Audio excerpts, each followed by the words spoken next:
Sindicato Mexicano de Electricistas informa. La compañera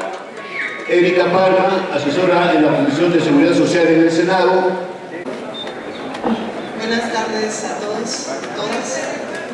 Muchísimas gracias por permitirme estar con ustedes. En realidad no estaba previsto que me permitieran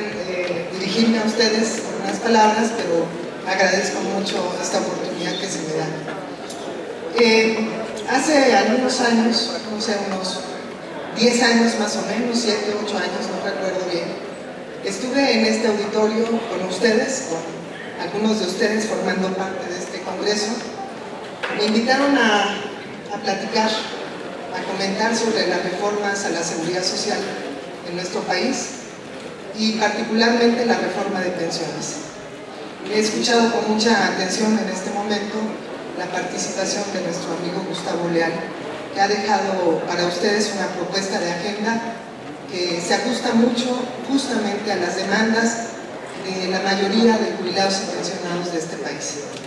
Mi papá murió siendo jubilado y pensionado de la Universidad Autónoma de Guerrero.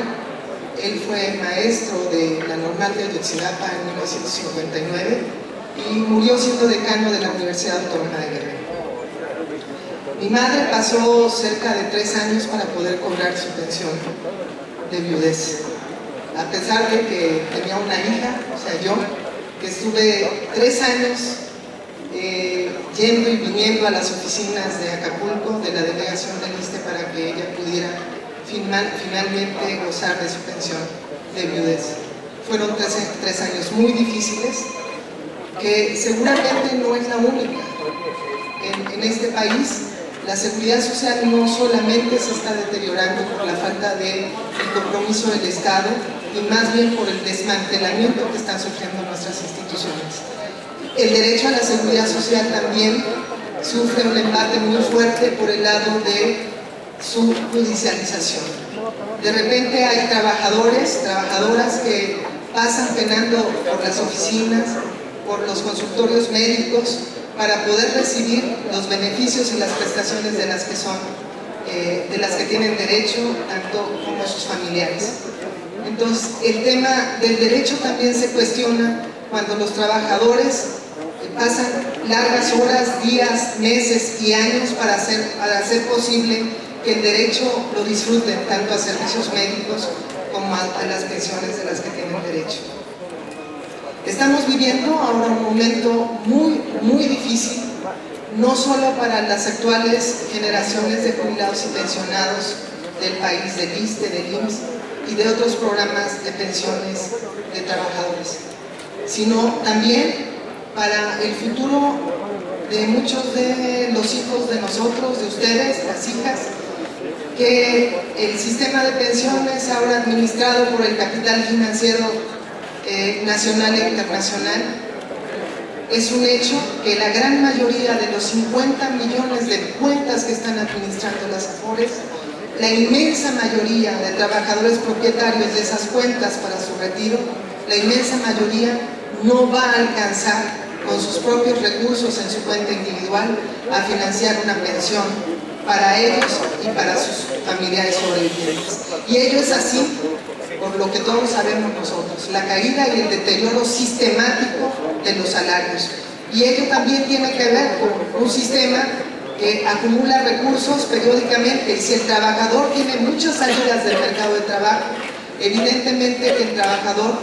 deja de ahorrar a esa cuenta y esa cuenta se vuelve inactiva. Independientemente de eso, quienes ganan permanentemente son los dueños de las AFORES, que son los bancos nacionales y extranjeros. Ellos nunca pierden. Y muy pocos trabajadores en este sistema que ya lleva 18 años, en julio se van a hacer 18 años de implementación de ese nuevo sistema de pensiones que desmanteló una parte importante del Instituto Mexicano de Seguro Social y en 2007 del ISSSTE. Una parte muy pequeña de trabajadores va a recibir una pensión, pero esa pensión va a ser igual a cerca del 35% de su último salario. O sea, una pensión raquítica con la cual el trabajador no va a poder sobrevivir, y mucho menos sobrevivir junto con su familia en el momento que los trabajadores, en el momento de su retiro y jubilación, más lo necesitan porque los gastos aumentan. Sin embargo, la CONSAR, el gobierno federal, dice que frente a ese panorama de raquíticas pensiones, la solución es que los trabajadores ahorren más, que los trabajadores aporten voluntariamente alrededor del 11% de sus salarios para que tengan una pensión mejor al 35% de su último salario. Esa es una burla, lo cual pone otra vez de nuevo en la mesa de la discusión y en la agenda de los sindicatos y también, y debiera ser así, también de los jubilados y pensionados, la demanda por revisar la reforma que privatizó las pensiones en el IMSS y en el ISSSTE y en otros programas públicos también, como el régimen de jubilaciones y pensiones del IMSS para las nuevas generaciones de médicos, enfermeras y demás personal del Instituto Mexicano de Seguro Social, así como el futuro de las pensiones para los trabajadores de Pemex, que también ya no van a tener pensiones derivadas de su contrato colectivo, sino que las nuevas generaciones de trabajadores de Pemex tendrán que ser también financiadas sobre la base de cuentas individuales en las AFORES. Entonces, es vital que se demande al gobierno federal y a las cámaras, al Congreso de la Unión, a la Cámara de Diputados y a la Cámara de Senadores, la urgente revisión de esa reforma, sino que regresar hacia un sistema público, solidario y redistributivo en las pensiones y demandar más trabajo para que los trabajadores, los jóvenes mexicanos tengan oportunidades de empleo y con ello también tengan derecho al acceso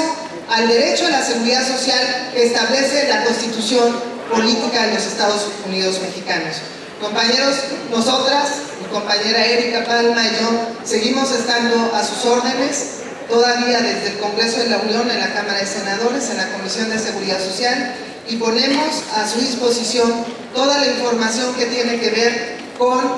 las tendencias, que algunas de las cuales ya citó Gustavo Leal, nefastas de la privatización de las pensiones en México, y llamarnos a estar alertas porque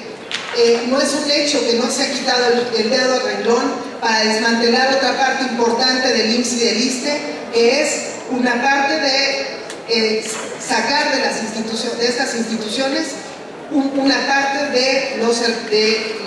del financiamiento a la salud, de las cuotas y aportaciones, para que los trabajadores de más altos ingresos puedan elegir servicios privados libremente y con ello llevarse sus cuotas hacia el sector privado y dejar desmantelado aún más los servicios médicos del IMSS y del ISSSTE. Tenemos que estar alerta porque la demanda de las compañías de seguros privadas y de los grandes negocios de la salud tienen la mirada puesta en los fondos de salud del IMSS y del ISSSTE. Entonces tenemos que estar alertas y seguir demandando el mejoramiento de los servicios de salud. Todo es un derecho que ustedes se merecen y es un derecho que no puede quedar al final de la agenda de los sindicatos y de las organizaciones de jubilados y pensionados. Es el momento de exigir que se pongan de pie los servicios médicos del IMSS y del ISSSTE y no permitir su privatización y transferencia a las compañías de seguros privadas y a los grandes consorcios de salud nacionales y extranjeros. Compañeros, les doy desde acá un abrazo y les agradezco mucho y a la directiva también haberme permitido dirigir estas palabras a ustedes. Muchas gracias.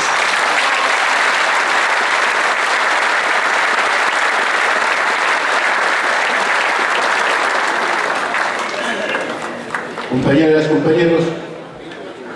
Mantente alerta a nuestra transmisión.